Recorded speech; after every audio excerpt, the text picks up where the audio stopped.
Bonjour à tous et bienvenue sur la chaîne. J'espère que vous allez tous très très bien. Donc dans cette vidéo, je vais vous présenter un oracle qui est divinatoire, mais pas que, hein. On peut faire plusieurs choses, que j'avais financé sur Ulule, qui a été créé donc par le duc Van Upier ainsi que Nick Starro. Et ils ont déjà créé un autre oracle qui était assez divinatoire que je vous mettrai en présentation à la fin de celle-ci. Voilà. Alors, il arrive dans une boîte en dur. Voici le dos. Donc, une très bonne boîte de bonne qualité. Voici l'intérieur. Alors, la boîte est de meilleure qualité, me semble-t-il, que le premier oracle qu'ils avaient fait, de souvenir.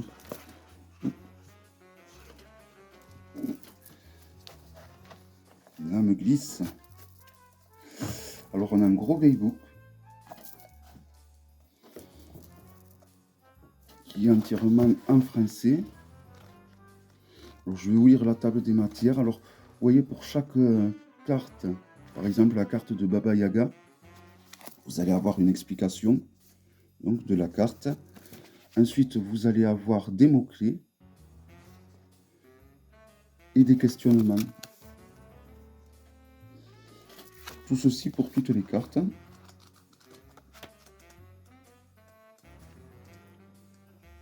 Voilà, à la fin, vous avez des modèles de tirage. Donc, vous avez un modèle à 3 cartes. Vous avez la possibilité également, vous avez ce flash code à la fin du bouquin. C'est un livre assez épais, je trouve. Il a 182 pages. 184. Est-ce qu'il y a une table des matières? Oui. Alors on a l'introduction et bien après on passe directement à la signification des cartes. Après l'introduction. Voilà, donc il y a vraiment beaucoup de choses qui sont dites pour les cartes. Pas mal de choses, je trouve. Voilà, un très joli guidebook. Le oracle, voici le dos.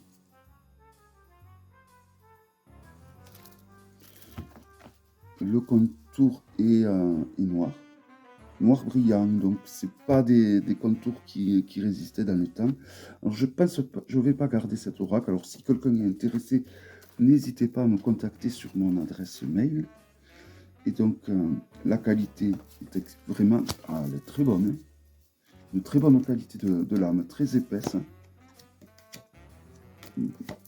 Bon, elle est pas, j'allais dire elle est pas si souple que ça, mais si ça revient. Vous voyez, ça revient.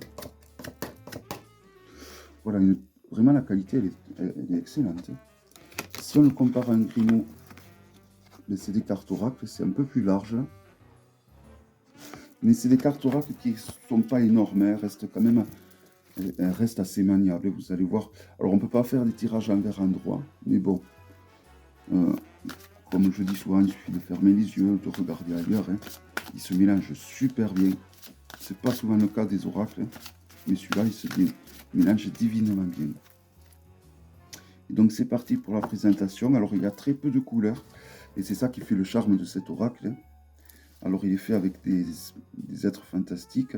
Je vais me mettre les lunettes pour vous lire quand même. Et puis pour voir ce qu'il y a écrit, parce que moi je ne l'ai pas trop regardé évidemment. Alors à cause de mes précédents états où j'étais pas trop bien.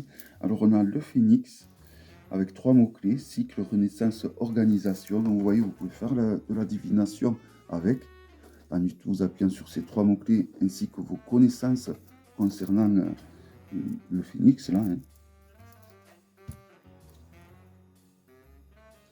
Perséphone, la reine des enfers, hein, femme d'Hadès. Alors c'est très mythologique également. Alors là on a Pasiphae que je ne connais pas. Je ne connais pas du tout. Du moins je pense pas connaître. Parce que des fois après quand on nous l'explique ça revient, hein. Orphée, très bien trouvé avec la lyre, hein. Nyx me semble-t-il, mais je ne suis pas sûr.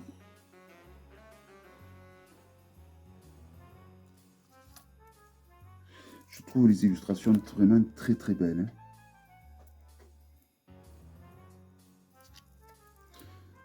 Zeus, qui s'est fait nourrir au lait de chèvre quand il était tout petit pour fuir son père Cronos qui voulait le dévorer. La Valkyrie. La Dryade.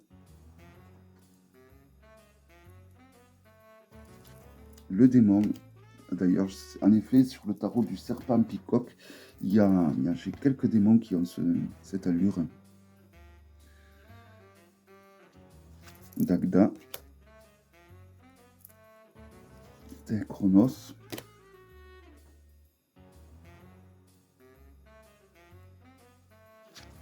La sirène.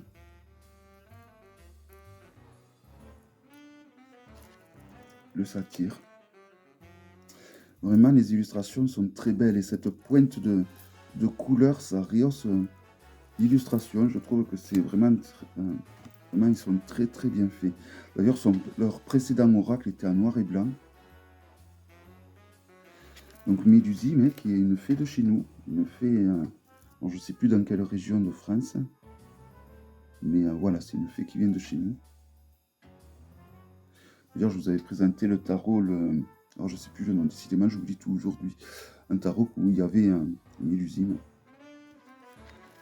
Méduse, l'une des Gorgones. Mars. Lucifer et sa chute. Loki. Freya. Impusa, que je ne connais pas du tout. Le Centaure.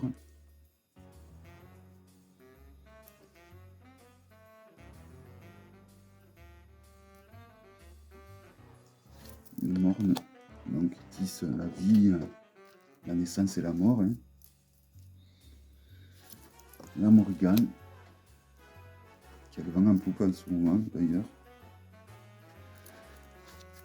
Lancelot.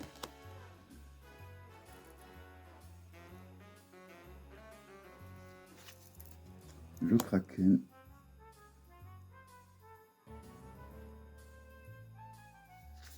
Donc Janus, je vais vous lire les mots-clés.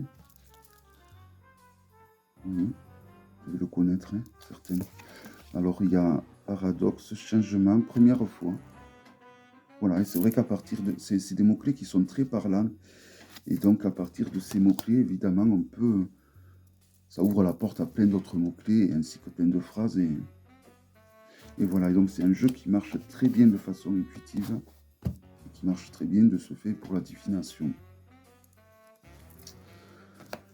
C'est un jeu avec lequel vous pouvez faire du shadow work, évidemment. Hein. De la psychologie, je pense, aussi.